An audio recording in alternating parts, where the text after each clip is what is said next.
I am not running for president at this time.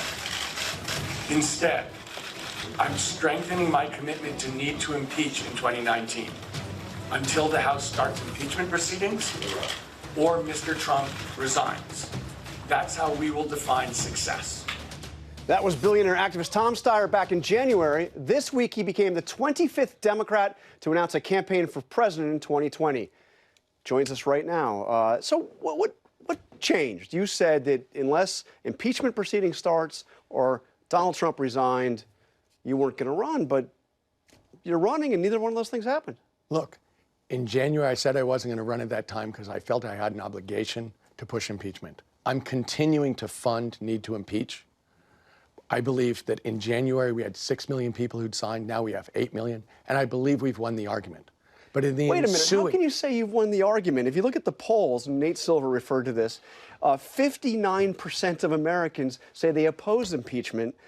I mean, how is that winning? And in fact, if you look at the trend, it's actually the number opposing impeachment has grown over the past year. The way that that the American people will understand this, which we've been pushing for the whole time, John, is to have push the power down to the people, to have televised hearings.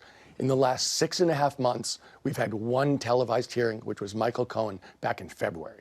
So in fact, what we've been pushing for in terms of the argument that this president is corrupt, we all now know that this president is the most corrupt in American history and is a danger to the country and the Constitution of the American people, that argument we have won. However, but it's hard to say you've won if more of the public opposes the idea. And now you have barely a third of Democrats in Congress. Democrats in Congress saying they favor impeachment. So I think it's a hard case to make.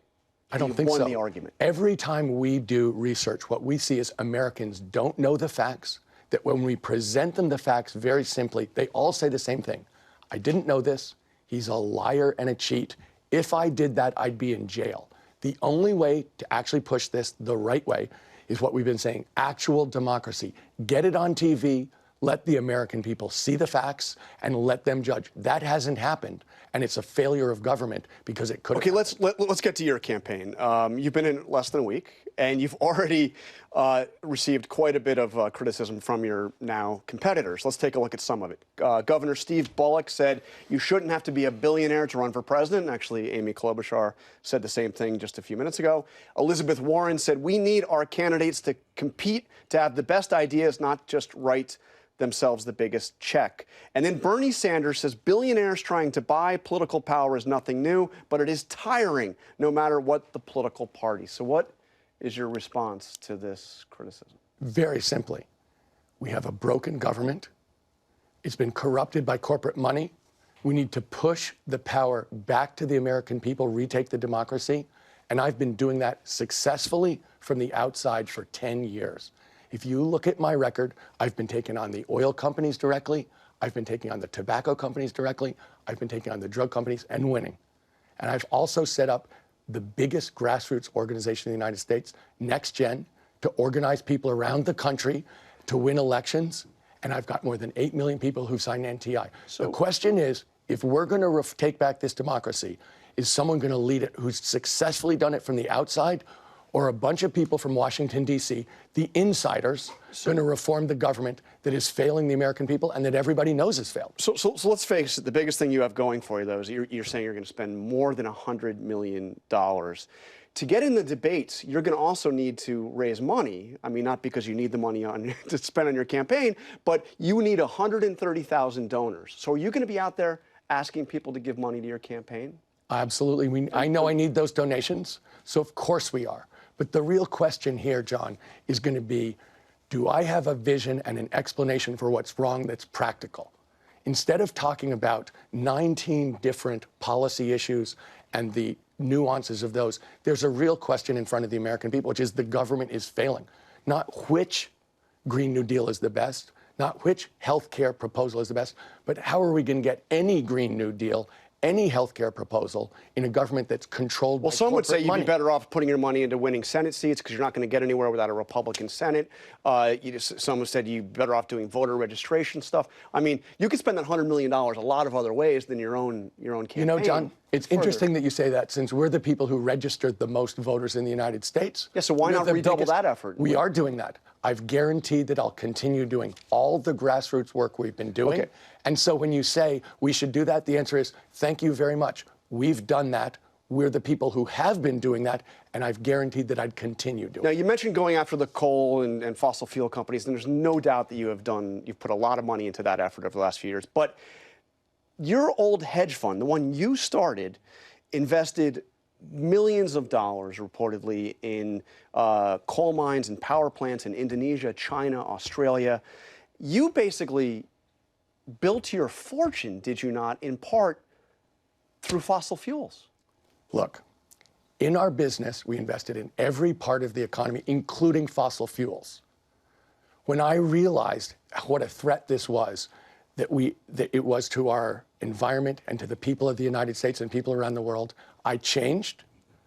I divested from all of that stuff. I left my business.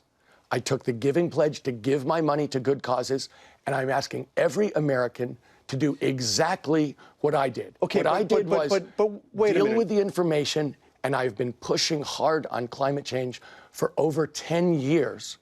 Because I realize the threat that it is. Everyone in the United States is involved in an economy that is fueled by fossil fuels. Okay, we need to make a change. But you also have a record. Everybody has a record that is going to be looked at, you're going to run on.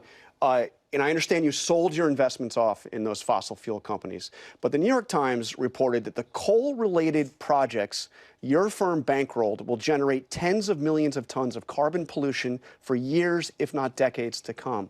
Are Democrats really going to rally behind somebody whose work continues to pollute the environment? Even if you're no longer making money from those investments, what you put into effect continues to contribute to climate change. John, climate change is absolutely critical. It's an emergency. The United States needs to change as a society, and we need to do a gigantic, across-the-board investment to change how this society runs, what actually powers this society. We need to actually put this into the government. What I did 10 years ago or 12 years ago, I changed because I realized that, in fact, we need to have a completely different attitude. I have one. The country has to come along. I've been pushing for 10 years directly against those companies, and I've been beating them. That is exactly what we need to do.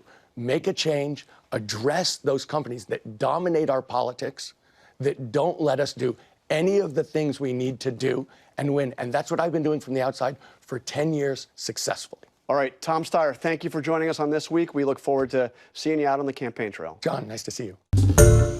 Hi, everyone. George Stephanopoulos here. Thanks for checking out the ABC News YouTube channel. If you'd like to get more videos, show highlights, and watch live event coverage, click on the right over here to subscribe to our channel. And don't forget to download the ABC News app for breaking news alerts. Thanks for watching.